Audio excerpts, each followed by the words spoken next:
Caïn a tué Abel son frère, et maintenant vous tuez vos propres enfants. Qui est votre père? N'ai-je pas dit, vous ne tuerez pas? Vous tuez non seulement vos enfants, mais également les enfants que moi, Dieu le Père, vous ai donnés. De même que vous avez tué Jésus, mon Fils unique, de même maintenant vous tuez votre chair, le fruit de vos entrailles. C'est la mort qui habite en vous, que vous le vouliez ou non.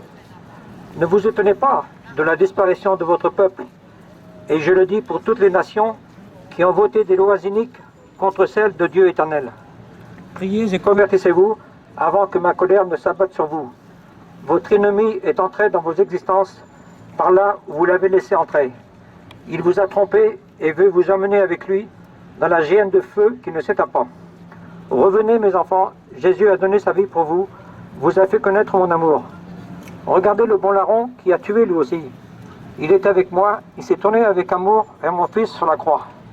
Jésus attendait de Judas un peu d'amour, lui qui a vécu pendant 3 années à ses côtés. Sa conduite n'a pas changé jusqu'à la dernière minute. Changez vos cœurs maintenant, donnez-les à mon fils avec confiance, lui qui ne vous condamne pas. Mes prêtres vous attendent dans les confessionnaux. Faites votre examen de conscience chaque jour à la lumière de mon Esprit Saint et accourez vous jeter dans mes bras que je tends vers vous patiemment. Mais le temps vient où cela sera difficile de trouver du secours. De Jésus-Christ, priez maman Marie de vous accompagner chaque jour de votre vie, elle qui a pris soin de moi, des apôtres, des tout-petits criant vers elle. Marchez le rosaire à la main, levez ma croix face à vos ennemis et priez pour leur conversion. Merci. Merci à vous, c'est un très beau texte. Oui, merci beaucoup. Quelques annonces. Vous vous souvenez de ce 26 novembre, terrible pour nous, pour toute l'humanité, quand on donne un droit fondamental au crime abominable. C'est arrivé peu à peu, au lieu maintenant nous sommes immergés là-dedans. C'est une trace, enfin, si effaçable, Dieu efface tout naturellement, mais c'est un moment, je pense, crucial dans l'histoire de l'humanité, que maintenant, tuer nos enfants soit reconnu comme un droit fondamental. Nous sommes en pleine folie, et vous savez, c'est ce que veut Satan, il veut nous rendre fous. La prochaine fois, nous allons nous retrouver le 25 janvier, je ne connais pas encore le lieu exact, mais cela vous sera dit par la presse, ou de toute façon, vous le saurez. Donc c'est la marche pour la vie, et je vous fais remarquer, mais vous savez déjà sans doute, nous serons en queue de cortège. N'oubliez pas, vous le dites à tous vos amis, en queue de cortège, nous prions.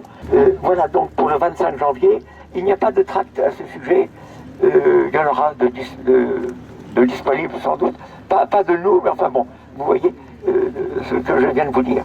Alors, ensuite, alors ce sera nous, le 7 février, et ça je vous le dis à l'avance, la déclaration de la manifestation sera faite, vous est faite de venir à proximité de Port-Royal.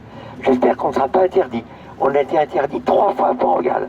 Ceci pour vous dire que Port-Royal est probablement, je n'ai pas de certitude, mais une très grande probabilité pour que l'hôpital de Port-Royal soit un des grands centres d'avortement, peut-être de France, en tout cas de Paris.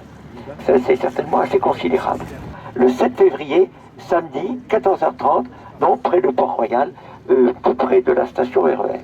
Vous savez que le conquistador qui venait de Cuba, d'ailleurs, il venait de Cuba avec ses trois voiliers, atterris donc près de Veracruz. Après, ils sont montés, pas tout de suite, mais c'était pas très facile, et ils étaient en pays absolument inconnu.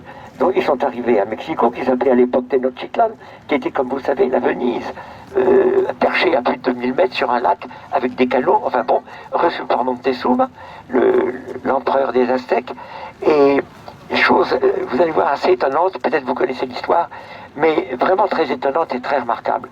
C'est que Montezuma a invité Hernán Cortés et quelques-uns de ses... Ils étaient 300 à 400 avec quelques chevaux, ça. Bon, mais là, il est invité à monter au sommet du temple, le Teocalli, en aztèque, n'est-ce pas, à monter sur le Templo Mayor, le grand temple, et là étaient exposées les idoles mexicaines. Alors, une précision quand même très intéressante, je trouve, ces idoles mexicaines étaient faites de ces milliers, comme ils disent, de graines, de légumes, et tenez-vous bien, tout ça a été pétri par du sang humain. du sang humain qui venait des sacrifices humains faits sur un autel, vous le savez. C'était 4 prêtres qui tenaient les membres, un 5e, je crois, tenait le cou avec un foulard pour renverser la poitrine, la victime étant sur le dos, et ils faisaient, comme vous savez, des guerres, pas tellement pour avoir des territoires que pour avoir des prisonniers, et les offrir aux dieux pour que le soleil se lève et se couche, et qu'il y ait des récoltes abondantes.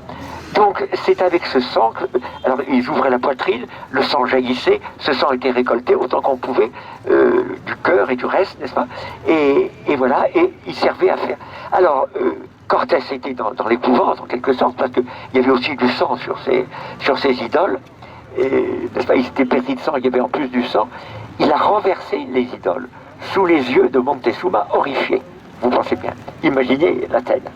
Et les Espagnols, comme vous savez, à ce moment-là, n'ont pas pu rester à Mexico. Ils étaient réfugiés dans le palais de Moctezuma, enfin une partie du palais. Ils ont dû partir en vitesse, franchir les canaux. Il n'est pas resté grand-chose des chevaux. Mais cette nuit-là a été la noche triste, la nuit triste, où Cortés a perdu sa conquête en quelque sorte, mais qu'il a reprise ensuite, naturellement. Il a fait un geste incroyable, d'une audace incroyable. Est-ce que nous en avons fait semblablement? Je ne sais pas, mais c'est lui qui a ouvert la porte. Parce que qu'est-ce qui a ouvert la porte à la religion? Parce que qu'est-ce qui s'est passé ensuite? Eh bien, c'est que les Aztèques et les Indiens, d'une façon générale, ont vu que ces hommes qui étaient si étonnants, qui avaient des cheveux, qui avaient des cuirasses, et qui avaient des canons, qui avaient des chevaux, ils trouvaient étonnants, ces Espagnols, parce qu'ils vénéraient, eux qui étaient si forts, si étonnants, ils vénéraient l'image de la faiblesse, et tout est là, c'est-à-dire une femme portant un enfant dans ses bras. Et c'est là, c'était en quelque sorte introduire ce qui devait suivre par la suite Notre-Dame de Guadeloupe, qui s'est révélé à Juan Diego. Donc c'est Cortés qui a ouvert au fond le nouveau monde au Christ finalement. On peut lui rendre hommage. Je vous remercie.